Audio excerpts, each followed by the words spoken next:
Hi, welcome back to The Zionist. This is Benjamin, and in this second episode, we're going to look at the Israeli Declaration of Independence and where it fits in all this.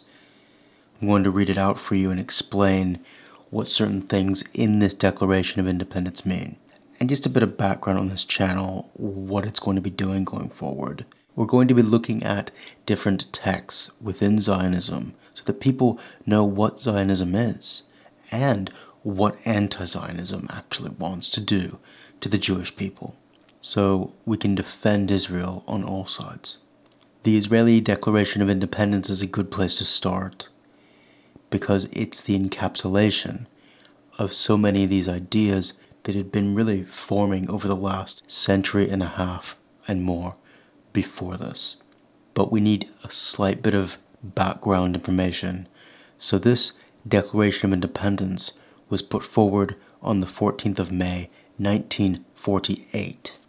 There had been over 5 months of basically a low-level civil war within wider Israel, the Palestine, the British Mandate, but also the mandate was not really a purely British mandate.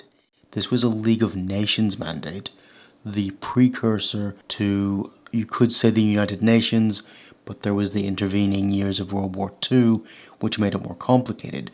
The point is that this mandate was not just a British imperial project.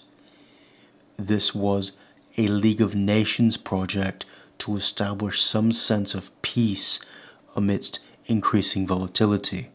So David Ben-Gurion, just a bit of background on him, who gave this Declaration of Independence at the Tel Aviv Museum, he was the head of the World Zionist Organization.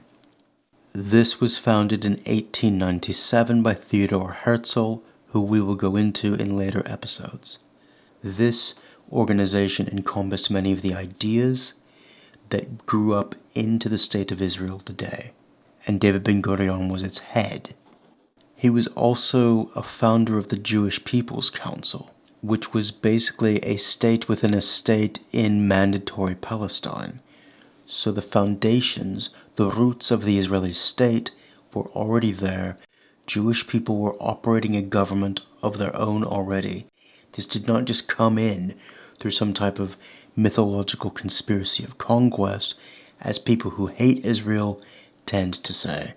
The roots of the government had existed for almost 30 years by this point. And before 1920, even, there were other grassroots organizations which fed into Zionism as we know it today, that we will get into in later podcasts. But going back to the document, the Declaration of Independence, David Ben-Gurion is speaking at the end of a civil war, and he's trying to get recognition from other states, chiefly those beyond the Arab world who are going to oppose Israel. And so he's appealing not just to the Zionist base and the different factions within what would become the State of Israel, but to the United States and the West by appealing to their values, their morals, and their ideas of a secular state. This declaration has become part of Israel's national consciousness, and there's a National Independence Day held on this day in the Hebrew calendar every year, the 5th of Iyar. Now let's get into this document. So here are the first few lines.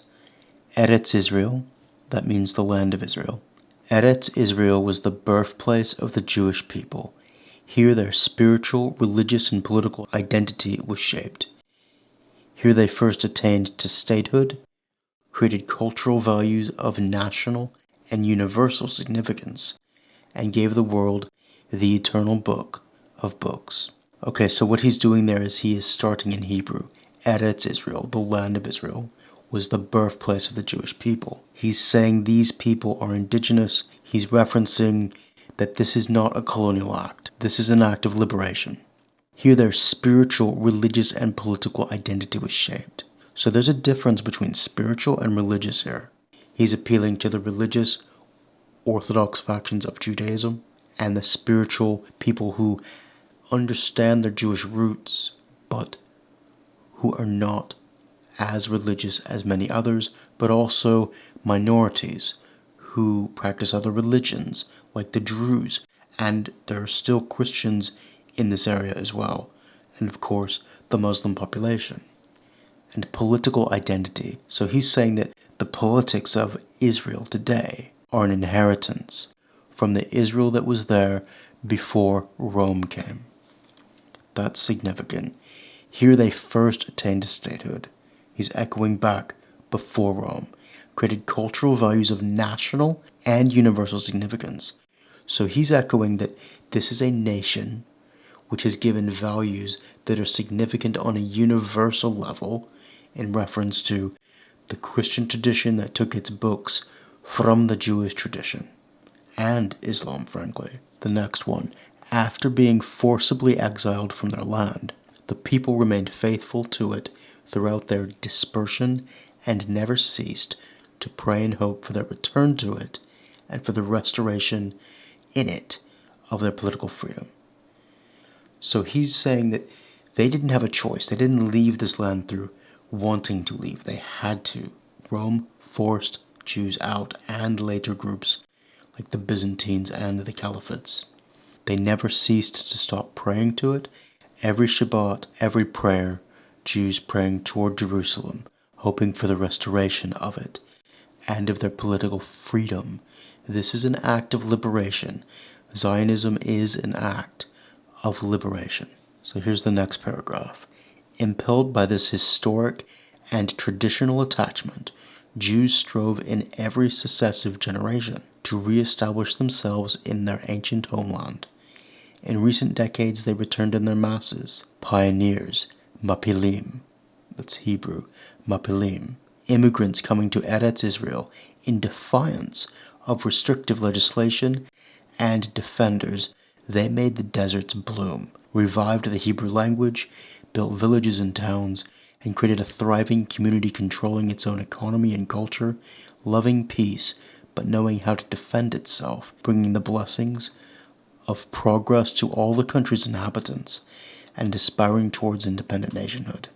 So he's saying these people in far-flung lands, impelled by their historic attachment to their homeland, dreamed of reestablishing themselves in Israel. And they, only in the recent decades did they find a way to come together despite oppression to do that. But they didn't just take things from those who were here. They built their own villages and towns. They resurrected their own language. They made the desert bloom. They grew the economy. They wanted peace, but they were willing to defend themselves. Okay? In the year 5657, that's 1897 in our calendar, at the summons of the spiritual father of the Jewish state, Theodor Herzl, the first Zionist Congress convened and proclaimed the right of the Jewish people to national rebirth in its own country. So this is a liberation of an indigenous people. That's what they're saying. And they're calling Theodor Herzl basically the reviver of this idea after almost 2,000 years, right? This right was recognized in the Balfour Declaration on the 2nd November 1917 and reaffirmed in the mandate of the League of Nations, which, in particular, gave international sanction to the historic connection between the Jewish people and Eretz Israel, and to the right of the Jewish people to rebuild its national home. Right, he is saying they went through the most powerful empire in the world at the time, the British Empire, and secured their rights through that recognition, but had that reaffirmed through the League of Nations, an international group of nations, to do so peacefully, to recognize their historic indigenous nature to the land, and the right to rebuild themselves in their ancient homeland. The catastrophe which recently befell the Jewish people, the massacre of millions of Jews in Europe, was another clear demonstration of the urgency of solving the problem of its homelessness by re-establishing Eretz Israel in the Jewish state, which would open the gates of the homeland wide to every Jew and confer upon the Jewish people the status of a fully privileged member of the community of nations. So that catastrophe he's talking about, this is 3 years after the Holocaust, just so you're aware of where we are. and those millions of Jews lost. But about homelessness, there were also millions of refugees at this time coming out of Europe and in other places. But he's talking historically about it. This problem that Jews had of being forced to wander from country to country for centuries because they had no right to reestablish their homeland. And he's inferring that every Jew around the world has the right to come home, to build this, so that all Jews have this safety net, essentially. And he's speaking, when he says privileged member of the community of nations, he's saying that like any other nation, they want equality as a nation. He goes on, survivors of the Nazi Holocaust in Europe, as well as Jews from other parts of the world, continued to migrate to Eretz Israel, undaunted by difficulties, restrictions, and dangers, and they never ceased to assert their right to a life of dignity, freedom, and honest toil in their national homeland. So he's going on about Jews coming home out of their passion for this land, despite restrictions, despite peril, despite their lives being threatened. They are willing to do this because this is their home. In the Second World War, the Jewish community of this country, that's Israel, contributed its full share to the struggle of the freedom and peace-loving nations against the forces of Nazi wickedness and, by the blood of its soldiers and its war effort, gained the right to be reckoned among the peoples who founded the United Nations. So he's saying that the Jewish people, not just Israel, contributed such an immense amount to the war effort against the Nazis. They earned the right to self-governance by doing this, and they helped found the United Nations in part also. On the 29th of November 1947, the United Nations General Assembly passed a resolution calling for the establishment of a Jewish state in Eretz Israel. The General Assembly required the inhabitants of Eretz Israel to take such steps as were necessary on their part for the implementation of that resolution. This recognition by the United Nations of the right of the Jewish people to establish their state is irrevocable. That date, the 29th of November 1947, is significant because after the United Nations General Assembly passed that resolution calling for the establishment of the Jewish state, the Arabs attacked the Jews and initiated a civil war, basically, which the Jews end up winning, and that causes Israeli independence, essentially, which means because of the Arabs attacking the Jewish people, when they're calling for peace, they established their independence, which then the United Nations agreed to, and Ben-Gurion is saying that agreement is irrevocable. That means even if the United Nations one day goes back on their word, Israel will not accept they do not have the right to exist. Israel will not accept that they do not have the right to exist. This right, he says, is the natural right of the Jewish people to be the masters of their own fate, like all other nations, in their own sovereign state.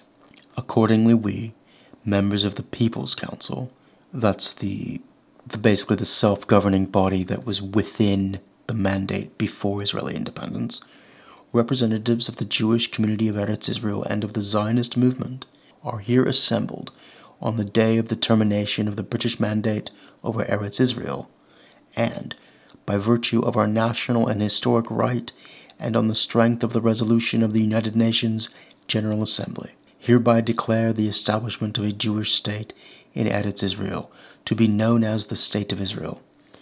Now that's important. I just need to sidetrack here. A lot of people wanted to call it Judea, which was the kingdom before, but most of the territory of the Judean mountains at this point lay outside the territory controlled by this new state. So some said, well, we'll call it Zion, because they were Zionists. And it almost became called Zion, but it was suggested Israel, as in the land of Israel itself, and this is what became the name of Israel from this moment. So, just to be clear there are three names that this could have easily been Israel, Zion, and Judea. All were very close to being named that, but they chose to call it Israel at this time. Going on, we declare that, with effect from the moment of the termination of the mandate being tonight, the eve of the Sabbath, the 6th of year 5708, that's in the Jewish calendar, the 15th of May 1948, until the establishment of the elected, regular authorities of the state in accordance with the Constitution, which shall be adopted by the elected Constituent Assembly no later than the 1st of October 1948. The People's Council shall act as a provisional council of state, and its executive organ, the People's Administration, shall be the provisional government of the Jewish state, to be called Israel. It is the Jewish state, that's what's important here. They're just calling it Israel. The state of Israel will be open for Jewish immigration and the ingathering of exiles. It will foster the development of the country for the benefit of all its inhabitants. It will be based on freedom, justice, and peace as envisaged by the prophets of Israel. It will ensure complete equality and social and political rights to all its inhabitants irrespective of religion, race, or sex. It will guarantee freedom of religion, conscience, language, education, and culture. It will safeguard the holy places of all religions, and it will be faithful to the principles of the Charter of the United Nations. Okay, so in that bit, there's a couple things that are important for going back way far back in Jewish history.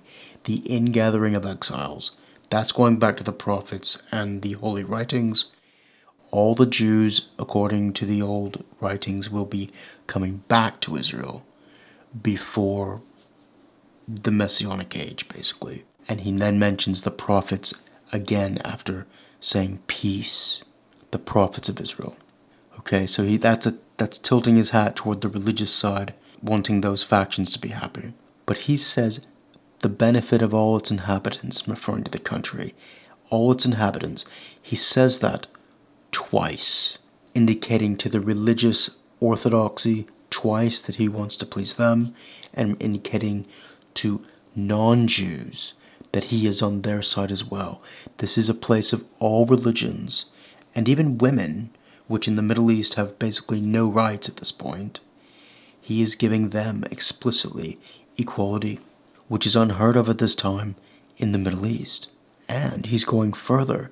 He wants to extend an olive branch to the United Nations by following their charter, which basically agrees to Western, liberal, democratic values. Okay?